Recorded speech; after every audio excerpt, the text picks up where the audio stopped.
बोलो विष्णु भगवान की जय हो, शिव शंकर भोलेनाथ की जय हो, बांके बिहारी लाल की जय हो।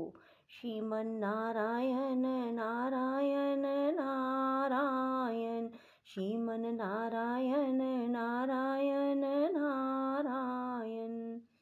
बैसाख मास का दूसरा अध्याय। बंधुओं, आज बैसाख मास के दूसरे दिन मैं आपके लिए लेकर आई हूँ बैसाख मास महात्म की कथा का दूसरा अध्याय। बंधुओं, जब भी बैसाख मास की कथा को सुने, पूरी सुने और सुनने के बाद कमेंट बॉक्स में विष्णु भगवान की जय हो जरूर लिखें, शिव शंकर भोलेनाथ की जय हो जरूर लिखें। बंधुओं, यदि आपने हमारे चैनल को अब तक सब्सक्राइब नहीं किया तो जरूर करें और बेल आइकन दबाना ना भूलें, ताकि आप हमारी आने वाली सभी वीडियोस की जानकारी सबसे पहले प्राप्त कर सकें। बोलो विष्णु भगवान की जय हो।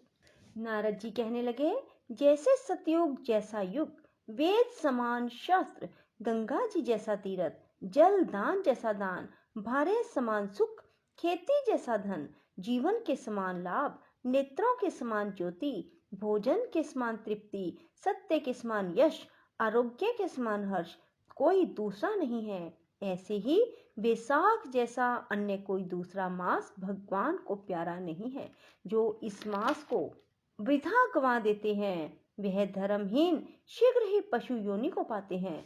संसार में अनेक प्रकार के व्रत तप आदि हैं जो अत्यंत कष्ट साध्य हैं और उनसे फिर जन्म लेना पड़ता है, परंतु बैसाख मास में केवल स्नान मात्र से मनुष्य मोक्ष को प्राप्त होता है। सब दानों, सब तीर्थों के स्नान का फल बैसाख मास में केवल जल दान से मिल जाता है।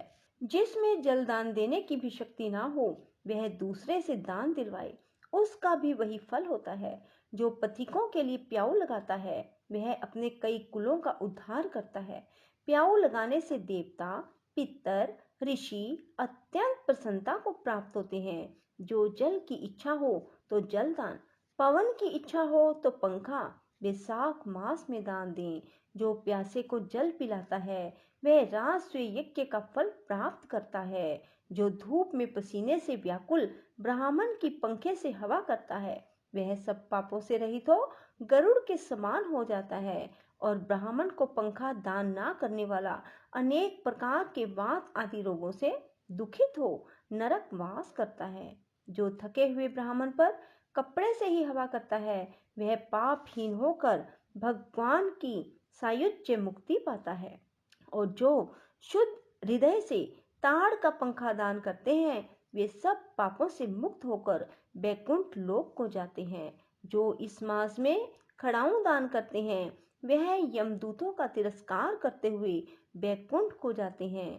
जूते दान करने वाला ना इस संसार में दुख पाता है और ना ही नरक यातना भोगनी पड़ती है। ब्राह्मण के याचना करने पर खड़ाऊं का दान करने वाला राजा होता है। जो मार्ग में आश्रय के लिए घर बनाता है उसका फल ब्रह्मा भी वर्णन नहीं कर सकते। जो अतिथि ब्राह्मण को भोजन कराए उसके फल का कोई विस्तार नहीं। अन्न दान पाने वाला अपने माता पिता को भी भूलकर दानी ही को अपना सर्वस्व मानता है। माता पिता तो केवल जन्म के दाता हैं, इसलिए विद्वान लोग अन्न देने वाले को ही पिता कहते हैं। बोलो विष्णु भगवान की जय हो।